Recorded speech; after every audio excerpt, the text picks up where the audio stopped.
Hello and welcome back to an Anchor Up devlog. Today in this video I'm going to be showing all of the progress that I've made since the last devlog on my indie turn-based puzzle game where the weapons you choose and where you place them on your boat are all part of the puzzle.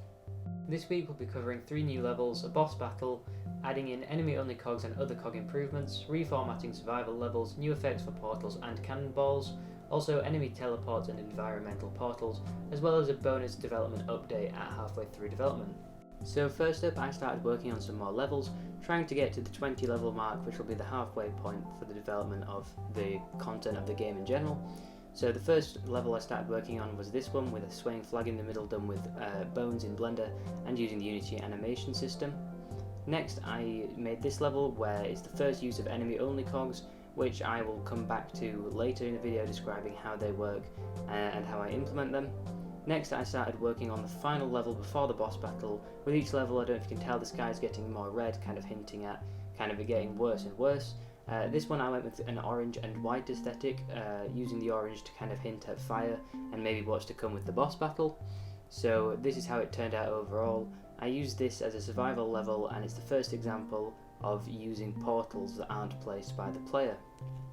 So then I started getting to work on the boss battle, which was going to be a dragon with movement like the game's Snake, so it'd be sliding around the arena, and if the player manages to take out each piece of the dragon, then it would make the head vulnerable, and if you hit the head, the entire dragon would blow up. Some pieces on the dragon in the first prototype would spew out fire from both sides, however I realised this actually kind of made the dragon fight a bit too easy, so I then made every piece of the dragon a gun piece, and every 4 moves it would disperse fire from either side. Here you can see the first prototype of how it snakes round, and here's an example of it going diagonal, so you can kind of see what the player is up against. Unlike most other enemies in the game, if the player is next to it, it won't get instantly captured.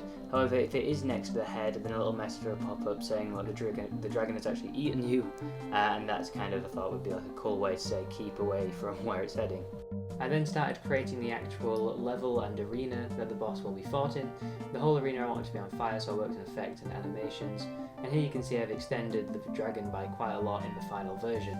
I also altered the pacing of this level, so that means that each piece will move a lot quicker than regular enemy ships, just so that way the dragon keeps up with a general pace that the player's going at, so it doesn't take forever.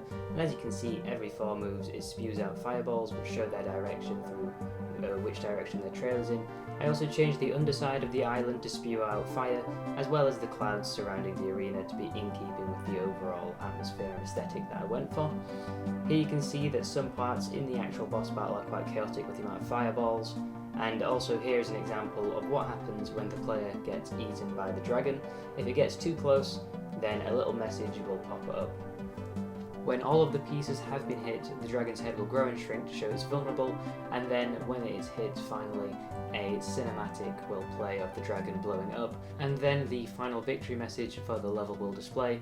Also, the fireballs can't damage the dragon itself, because it's like a snake, it can loop around, so I prevented this by saying if it's in the boss battle as a dragon, don't blow up, don't hit itself basically.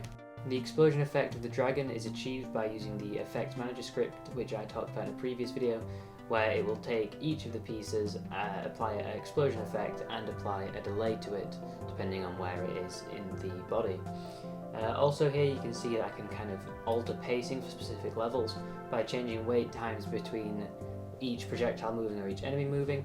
Next I worked on enemy only cogs, which you can see here, so these will only trigger for enemies, so if the player tries to attempt to open them, nothing will happen. This allows for puzzles like this one to be made, where you have to kind of use the teleporter not to teleport yourself, but instead to teleport a patrol ship. So as you can see here, you place it down in front of it, place it down over there, and then over time you've got to kind of survive in this little compound until the patrol ship does make its way around to the enemy only cog and open it up.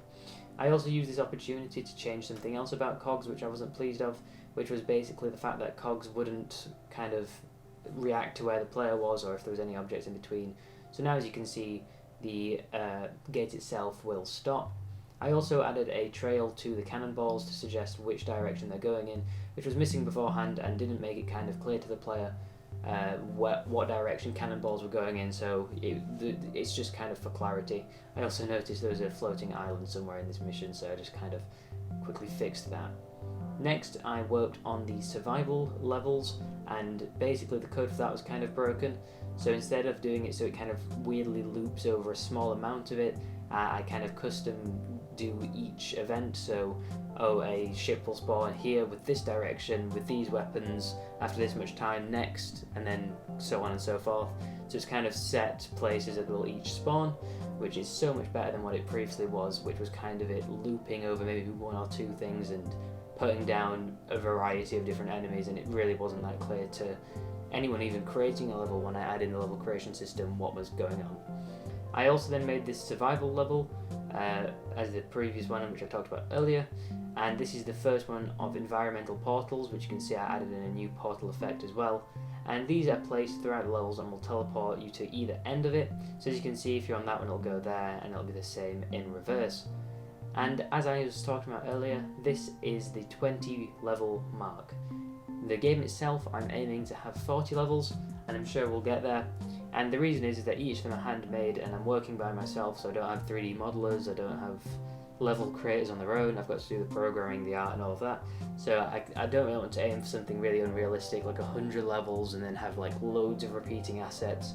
I want each one to be different, I want each level to be animated, I want it to have its set aesthetic, and I don't think aiming for any more than 40, especially if I'm wanting just to do this in a year, is going to be possible. If you're interested in getting this game when it releases, there is a link to wishlist it in the description. Anyone that has done that so far, I'm extremely thankful for. I can't describe to you enough just how much that means to me to know that the support is there. And if you have any feedback on the game or the devlog, please feel free to leave it in the comments below. It's really, really appreciated. Thanks again for watching, and I'll see you in the next devlog. Bye.